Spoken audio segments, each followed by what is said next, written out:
Hello and welcome everybody, I'm Barbarian and this is number 77 of the CK3 Dev Diaries. This is becoming a polyglot, meaning becoming somebody that is multilingual, that knows a bit more about the world by virtue of knowing a bit more about languages. Now that is a very interesting topic, because none of this in any other Paradox game any other Paradox game has ever played a role. Never has culture been this detailed, so I'm very, very excited for this. And I have to tell you, I was out and about today, which is why this is coming later, that is this video today.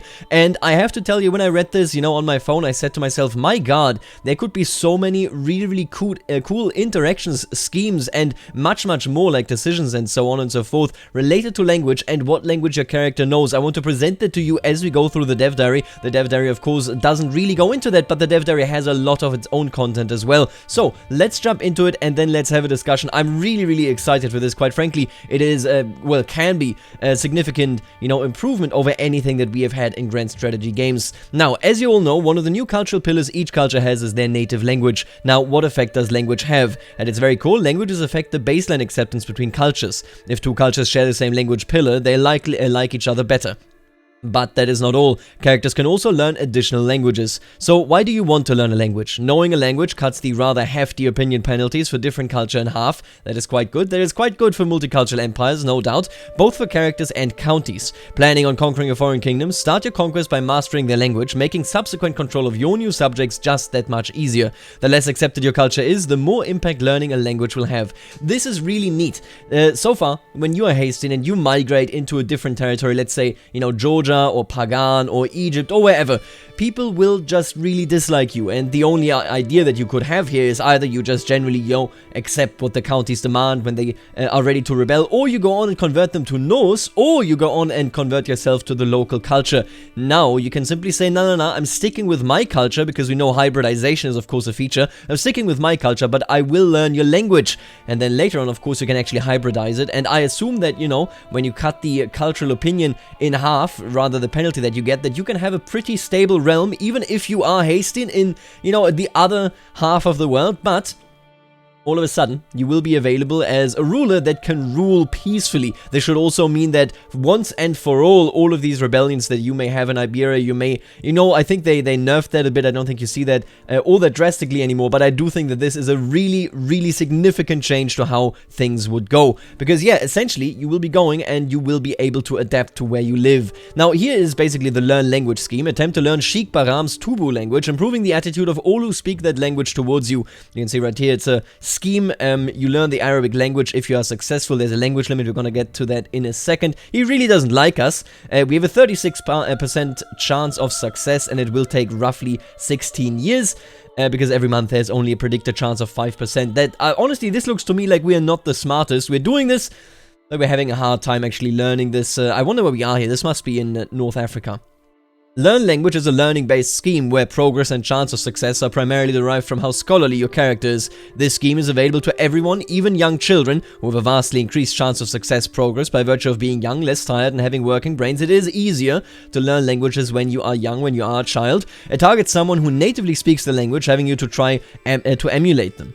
While the exact target you choose is less important than in other types of schemes, you might still get opportunities to interact with them. See, I like this a lot. Because this does mean that you have a very express purpose behind it. But in many times, let's say I'm hasting and I conquer, for example, the entirety of Egypt, there aren't really any Egyptian characters that I personally want to talk to. If I could, sort of focus on a county, I think that would also be cool. I don't know, obviously isn't intended here, but I think that would be pretty cool because it could make it so that the common people see, I want to associate with them, I want to be their friend, and of course their ruler. Pay your taxes, kids. Now, learning languages takes quite some time, though it is possible to significantly speed up the process by employing a co-tutor. 0.62, that is quite sizable. Aptitude average, this is Siegmund. Opinion bonus +5, and learn language scheme power +12. That is very significant in my opinion. Improves education outcomes, despite him only being average. And now the education outcomes being improved is also nice, but this is a good position. You will also find that bonuses for this scheme have been added throughout the existing lifestyle trees. Some examples. So what we have here are basically perks. I think this is diplomacy, and not sure about this one. This is, I believe, is this stewardship? I think so. This is learning, I think. probably also learning, and this one may be scheming. Basically what we get here is language limit, language limit, scheme success chance, scheme power, and unlock an additional learn language scheme. This one is pretty big. Adaptive traditions is pretty big because this makes it so that you can learn 2 languages at the same time, and if you have, you know, a corresponding language limit that is fairly high, then you will actually be in a really good position fairly early on into your life if you do it early enough. If the scheme is invalidated by, for example, the target dying, your progress is retained and you get the opportunity to choose a new target. So in this case, we were trying to learn this fella's language. No, actually, we were trying to learn this fella's language. Amir Alumada Abu Bakr, so the leader of the Almoravids, if I'm not mistaken here. Wait, Abu Bakr? I think so, right? Are these the Almoravids, or am I thinking of the Umayyads? It doesn't really matter. We were trying to learn his language, and now we can say, okay, Prince Ismail, which is this fella, we could learn Amir Alumada Ibrahim, which is the actual heir of the character that we were learning for, or Prince Yahya. Quite interesting. All of that would work, and all of that could teach you Berber. I will say, ultimately, you have to do this sort of thing. If you don't do this, because it basically preserves the progress that you had in your scheme, if you don't do this, then a character dies and all of a sudden you forget the entire language. Obviously, it doesn't really make sense, but at the end of the day, you know, I will say it again, will it really matter what character you learn this for? You know, there are some interactions. We're going to see that in the bottom, or rather below as well, but primarily I think you're learning it in most circumstances to interact with many people that are of that language. So hey, it's a nice side effect to do it character based, but I don't really feel strongly about this section of the dev diary. When we first talked about languages, we had some people rightfully point out that decreasing the chance of success the more languages you know isn't very logical. We still need a way to prevent characters from knowing all the languages in the world, and thus we introduced the concept of a foreign language limit. This represents how many languages a character can comfortably remember. Right here, this fella knows Telugu and Gurja. Telugu must be his native tongue, and then Gurja is the foreign language that he has learned. 1 out of 2, so you can see right there, that is basically going towards that limit. I think that is a good game balance decision. At the end of the day, of course, you can't know every language in the world. You know, what is the benefit? Or rather, if there is a benefit, then it would be increasing far too significantly. But I will say that you know, this makes much more sense. I think if they just decrease the chance of success, it's mostly frustrating, because at that point you're looking at something where you try to learn and then, oh, RNG was against me, let's try that again, and so on and so forth. But if you know 1 out of 2, you know, those you can learn quite comfortably. Yeah, there may be failure in your way, but most of the time you will be successful as learning it. Then I think this is a pretty good compromise that they've chosen here. Alright, if a character exceeds their foreign language limit, they will start getting events about feeling overwhelmed, giving you the choice between forgetting a language or gaining stress. In a sense, this system is very similar to how we handle characters having too many lovers. Yeah, actually, that sounds almost exactly right. Of course, a character can never forget the language that is native to their culture, and that language isn't included in the limit. As you can see in the above screenshot, Telugu isn't included in the limit as it is his native language. The foreign language limit is affected by many things, but primarily by a character's learning score, where every 5 attribute points increases the limit by 1. With this change, we've made it so that the more languages you know, the higher your success chance is for learning additional languages. You have the basics down already after all. Yeah, that is fair enough, I think. Personal schemes, look at that. You're learning plus 33, Jesus. Your Archbishop's learning plus 13, number of already learned languages plus 10, and then you are young and eager to learn plus 10 with a minimum chance of 5%. The success chance here is 66%, that is quite nice, and it seems like, you know, it is fairly simple to get to these numbers, which is excellent, quite frankly, because otherwise, of course, the feature would be underused. Now, the process of learning a language can be quite entertaining. There are many events that can happen along the way, being helped by friends or family, opposed by rivals, and so on. Here are a handful of examples of what can happen during the course of learning a language. Learn language, taught a lesson. Siegmund has been aiding me day and night in my efforts to learn High German. His dedication as the art of teaching is inspirational. There's not a day where I'm not brought a High German letter to read, a learned Franconian man to converse with, or an extraordinary mnemonic rhyme. Truly, I would not be this far along without Siegmund's help. Siegmund, you deserve a reward, or he is doing his job well. Look at that. This is, yeah, Bohemia, right? This is Vratislav. Good for him. He's learning the language of the royal court of the Holy Roman Empire. If you have a particularly good tutor, they can guide your efforts along very speedily. And can I just point out, by the way, I always forget about this. Is this a new crown? Am I losing it? I don't think this is a crown that I know of. None of these, all of this looks pretty straightforward. But I was looking at this because I think this is a new crown as well, right? Anyway, my precious Cushitic notes are scattered all over my study, and the ink-soaked raven is still flapping its wings all over. How did it even get in here? Who covered it in ink? A letter for you, my negus. I turn around and snatch the message out of the servant's hand. A real shame what happened to your notes, but look on the bright side. Your writing was already similar to crow's feet. Regards, Kalile. My notes, no, so much work, gone. Kalile deserves to die. Oh, I mean, honestly, if you do that to somebody that is seriously learning a language, if you delete, you know, all of their learning apps, then, yeah, surely they would try to plot and murder against you in real life as well. Makes a lot of sense. I like that. That actually makes it so. That is a stronger connection here, is basically what I'm trying to say. That I feel to the person that did this against me, than I feel to the person that I would be learning it for. You know, here, for example, I would be learning Cushitic for, let's say, a count. But at the end of the day, do I really, you know, care about that count? About this person, though, I do care, because they just were extraordinarily rude to me. Now, either way, beware your rivals, lest they release ink-soaked birds in your study. Yeah, that's right there. And then, sometimes learning language doesn't result in what you'd expect. Learn language, an amorous misunderstanding. And so the Khan discussed the best daggersmiths in the realm with a council. Meanwhile, the steward proceeded to look up startled from the Shah's Turkic book, only to notice a flushed Huanji leaning over me. Oh my, is that Shah's Turkic you're speaking, she says. You know, Shah's Turkic is the language of love, and if I did not mishear, you just called me a winsome turtle dove. You treasure you. Yes, of course I did. That's exactly what I meant to say. No, this is all a misunderstanding. Or begone, hussy. I must focus. Yo, no, okay. There are assets coming that they didn't talk about, right? This, I am absolutely certain that I remember what this crown looks like, and that's not it. Did they rework that? Is that a new asset? I'm not sure. Very, very interesting, though. Very, very interesting, because so far they haven't said anything about that. That looks like a really nice rework there. I like the texture. Now, learn language, libertine literature. As I'm reading loudly from the Greek book that Vasilevs Konstantinos sent me a while back, I notice a whole host of servants snickering at me. Please, don't stop reading, the servants giggle. He was just about to show his shapely legs. We need to know if the prince and the page end up together, or if that debaucher gets between them again. Am I reading something lewd?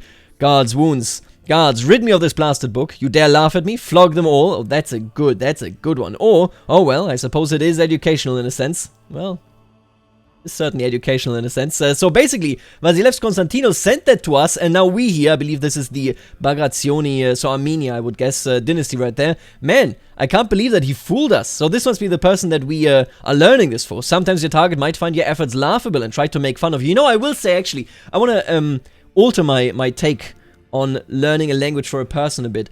I do think it is really nice to do this if you're a vassal, because you're most likely learning either for a direct neighbor that is stronger than you, or for your liege. And if you learn it for your liege, for example, then you're likely in a position where that is actually a meaningful relationship. But again, if I just have a language that I want to learn because I want to learn it for a different county, or, you know, because I took over Egypt, and there are no other Egyptian rulers that really matter, then, yeah, I won't feel strongly about it. But in this sense, yeah, no, I will tell you, if my liege does that to me, that means civil war. And this is the Byzantine Empire, so it always means civil war. Of course, there's an opportunity to gain a trinket slot item that'll help your efforts along. Learn language, a worn manual. Baron Onundre approaches me, smiling serenely. My lord, I've heard that you are studying the Anglic language. My father was a merchant, and he could learn any language in no time at all, he says. His secrets are in this manual. I have no use for it, as I cannot...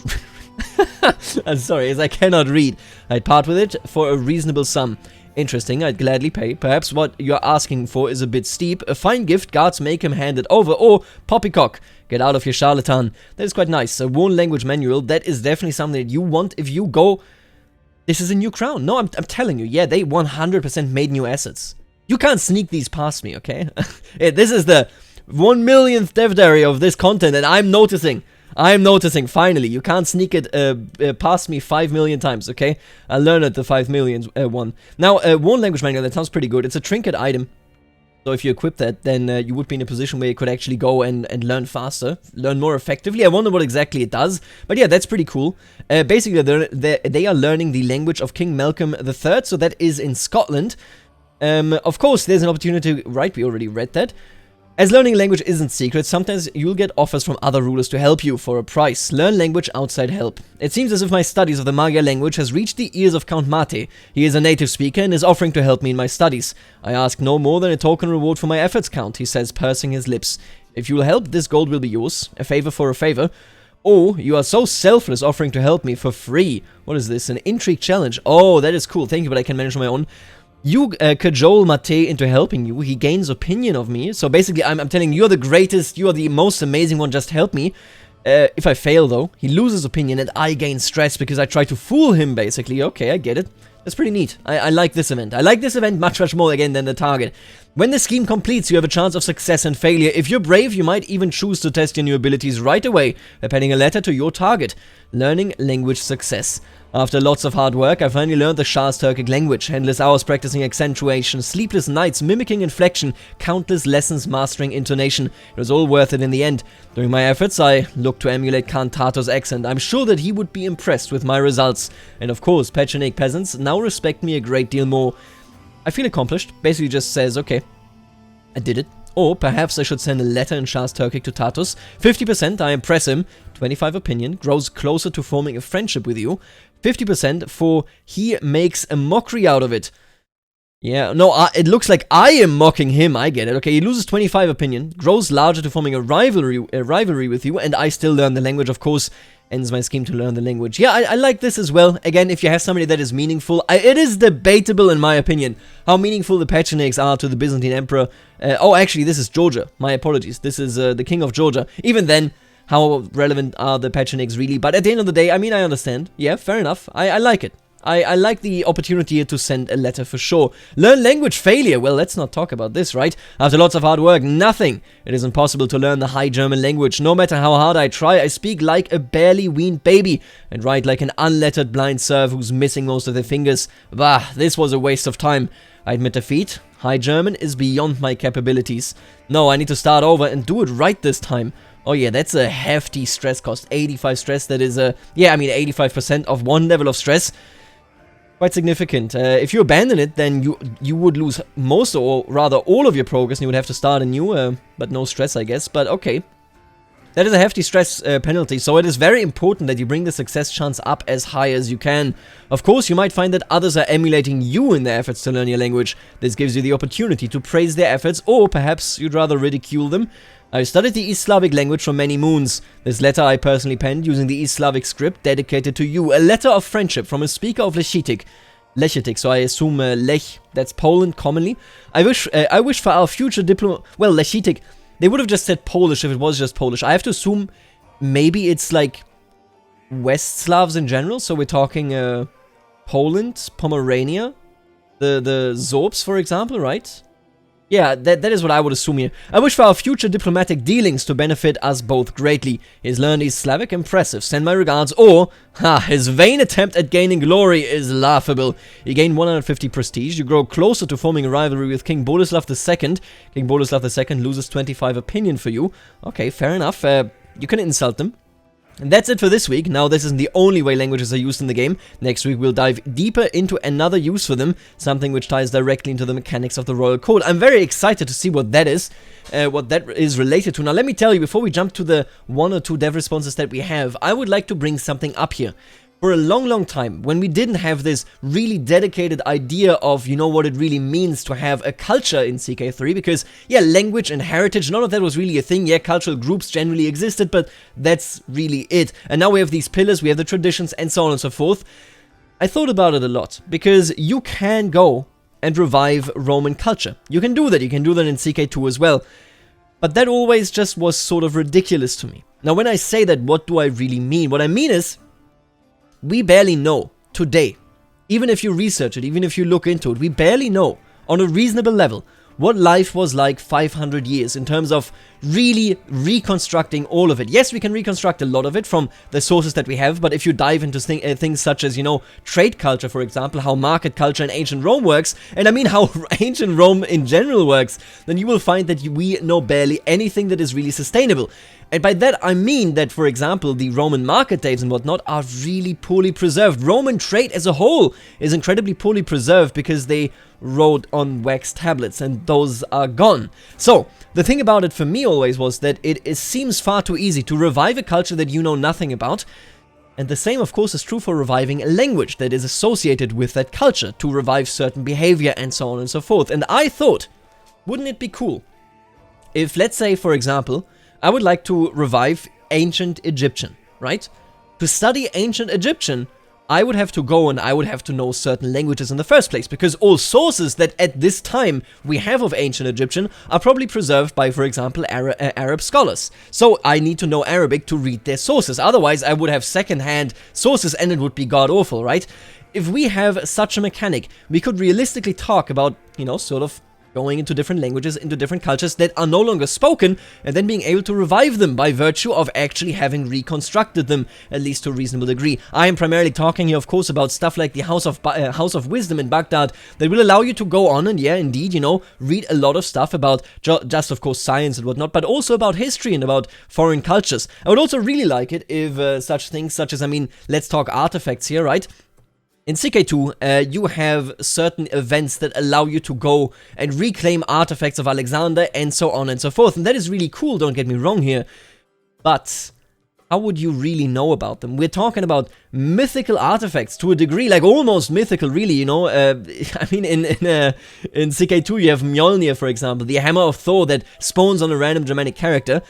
And whether that is the real one, be that as it may, let's not discuss that, not that important. More important is what people believe, but to make people believe that you found the real one, wouldn't you have to study Germanic, so North Germanic, Swedish and so on, then find in their archives, in their villages via, you know, some travel what is going on, and if you travel there without knowing the language, you won't find that artifact. So I would really be a fan. Yes, I personally am a big fan of what they've done here in making multicultural realms viable. I think this is a gigantic step. But at the same time, I really would like to bring up that I would be an even bigger fan if this was interconnected to reviving cultures, to getting artifacts, to getting knowledge, to maybe working on, you know, cultural progress and whatnot, if you actually go to the House of Baghdad or House of Wisdom in Baghdad, but you can't go there unless you know Arabic, because the sources, or unless you know Greek, because I'm sure they also have Greek sources in there, maybe even an older language, Aramaic, maybe there's something in there in Hebrew, you know, that sort of stuff, where you, the more languages you have, the more polyglot you are, the better prepared you can get there, and the more you can work with it. I would also like to extend this, not just to cultures and artifacts.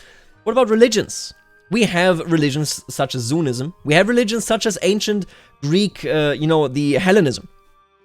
First of all, they're not really reachable as it stands in CK3 unless you really exploit it, unless you really go hard on farming those piety points, because they are dead religions and they're very difficult to revive.